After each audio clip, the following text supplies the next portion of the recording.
कपड़े धोने वाली बहू। शादी के पहले से ही विभा को कपड़े धोने का बड़ा शौक था। कभी नल के नीचे तो कभी तालाब के पास। अरे मेरी नीली वाली लुंगी नहीं दिख रही है। विभा की अम्मा कहाँ रखी है लुंगी? अरे वो तो विभा ने परसों ही धोकर रखी थी आपकी अलमारी में, देखो वहीं होगी। वो ना मैंने आज धो दी, मुझे लगा कि गंदी हो गई होगी। अरे कैसे गंदी हो गई थी, उसे तो मैंने पहना भी नहीं। हे भगवान, इस लड़की के कपड़े धोने की आदत से परेशान हो गया हूँ मैं। जितना तो घर में राशन नहीं आता, उससे कहीं ज्यादा डिटर्जेंट पाउडर का खर्चा है। इसकी शादी करवा दो, शादी जाए अपने घर में ही करे काम, फिर चाहे घर के कपड़े धोने हो या पूरे गांव की। हाँ ठीक बोल रही हो, देखता हूँ मैं कोई लड़का। वो दिन भी आ जाता है जब विभा को देखने लड़के वाले आ जाते हैं। लड़की मुझे अच्छी लगी। होने वाली सास कहती है, बेटी अगर कुछ पूछना है तो पूछ लो। वैसे तो हमारी लड़की बहुत ही शर्मीली है, जो बोल दो वो मान लेती है, इसे क्या पूछना होगा। अरे कैसी बात कर रही हो माँ, मुझे इन लोगों के घर रहना है, सवाल तो कई है। हाँ हाँ बेटा पूछ लो ना, क्या पूछना है। आप लोगों के घर कपड़े कौन धोता है? सास का मुंह बन जाता है। देखो अगर तुम ये कहना चाहती हो कि तुम्हें कपड़े धोने नहीं आते तो सुन लो, कपड़े मैं ही धोती हूँ, लेकिन तुम्हारे आ जाने के बाद मैं रुमाल तक नहीं धोऊंगी। अरे चुप रहना भगवान, बहू बेचारी घर आई नहीं, उसे डराना शुरू कर दिया। वो क्या है ना बिटिया, अभी तक तो ये कल्लू की माँ ही धोती थी, लेकिन अब तुम्हारे पापा तो दहेज में वॉशिंग मशीन देंगे ही। तभी विभा की माँ बोल पड़ती है, सवाल भी पूछा तो क्या, वैसे भाई साहब मशीन की तो फिर भी कपड़े धोने की कैपेसिटी होती है। मतलब जो बिटिया दे रहे हैं ना विभा, इसे कपड़े धोने का बहुत शौक है। ये आप लोगों की क्या आस पड़ोस गांव मोहल्ले सबके कपड़े धो दे और उफ तक ना करे। बाहर देखा नहीं आपने कितने कपड़े सूख रहे हैं, सब हमारी बिटिया ने ही तो धोए हैं। बस भी करो ना माँ, शर्म आ रही इतनी तारीफ सुनकर। और तो और एक दाग निकाल कर दिखाओ तो मान जाऊं। हाँ अच्छा अच्छा, माफ करना बेटा, मैंने गलत समझा, हमें तो रिश्ता बहुत पसंद है।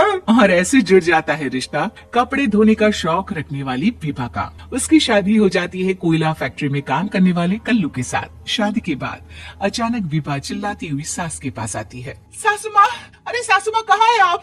ये तो धोखा है, धोखा दिया आप लोगों ने मुझे। इसे ससुर के चक्कर के बारे में पता चल गया। अरे तो उसमें तुझे क्यों धोखा मिला है? अरे नल में पानी नहीं आता, कपड़े कैसे कब धुलेंगे? अच्छा अच्छा, तू पानी नहीं आ रहा उसकी बात कर रही है। तो आपने क्या सोचा? कुछ नहीं। अच्छा हाँ, तेरी माँ ने कहा था कि कपड़े धोने का शौक है, तुझे याद आया मुझे। शौक शौक बोलकर कपड़े धोने वाले मेरे जुनून को कम ना आके सासू माँ, कपड़ा धोना मेरा गुरूर है। तभी पति भी वहाँ आ जाता है। अभी अभी मैंने इसे सनी देओल की फिल्म दिखाई है, उसी के डायलॉग मार रही है माँ। अच्छा सुन, साफ साफ बता रही हूँ, पानी सुबह 4 से 6 और शाम को 10 से 12 आता है, समझी? विभा टाइमिंग सुनकर हैरान हो जाती है।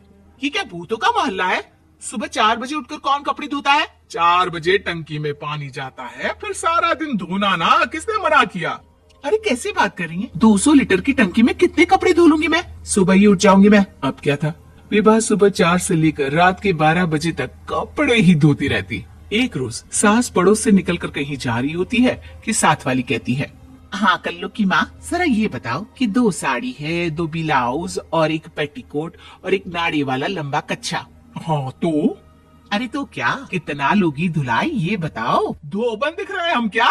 हमारे पति सरकारी नौकरी से अभी अभी रिटायर हुए हैं और बेटा सुपरवाइजर है कोयला फैक्ट्री में। धोबन समझ रखा है हमें?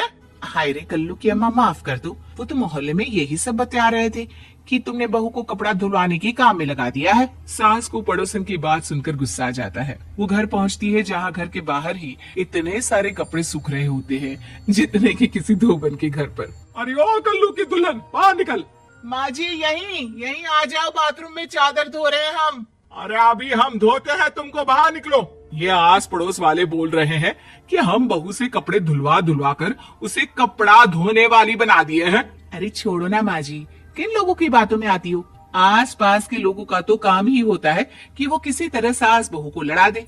बहू सारे घर के कपड़े धोती है, ये क्या कम है? बोलिए। सास को भी लग जाता है कि वो बहू का ये सनकीपन नहीं छुड़वा सकती, इससे अच्छा है कि खुद ही चुप हो जाए। एक रोज सास और बहू मंदिर जाते हैं, जहाँ सास की साड़ी वहाँ खड़ी भीख मांगने वाली से मिलती है। माँ जी क्या बात है, आपकी साड़ी उस भिखारन से कितनी मिल रही है ना? हाँ हाँ, देखो तो दोनों की साड़ी मिल रही है। क्या बात है कल्लू की अम्मा, तुम खुद को तो अफसर की बीवी बताती हो और ऐसी सिंपल सी प्लेन साड़ी पहनकर घूमती हो। सिंपल और प्लेन नहीं है ये साड़ी। तो क्या सोने के धागे से फूल बने हैं? कुछ भी सासू माँ, कुछ भी। हाँ, बने थे इस साड़ी में सोने के धागे से फूल। मेरे पति लेकर आए थे मद्रास से स्पेशली मेरे लिए 10,000 की। ताहे भाई साहब इस भिखारन के लिए भी सेम टू सेम साड़ी लेकर आए होंगे 10,000 की। सास उस वक्त तो कुछ नहीं कहती, लेकिन बहू के साथ घर आती है और अलमारी से एल्बम निकाल कर लाती है। ये साड़ी देख रही है, ये वही साड़ी है जिसे मैंने अभी पहना था। इस साड़ी में ये जो चमकदार फूल दिख रहे हैं ना, ये सोने के धागों से काटे गए हैं। लेकिन तू लोकल वॉशिंग मशीन ब्रश से घिस घिस कर सारे फूलों को निकाल कर साड़ी प्लेन कर दी। मुझे माफ कर दीजिए सासू माँ। और तो और, जब मैंने तुझे तेरी गलती के लिए कुछ नहीं कहा, लेकिन तूने तो सबके सामने मेरा मजाक ही बना दिया। क्यों? बहू को समझ में आ जाता है कि अब से उसका कपड़े धोना बंद।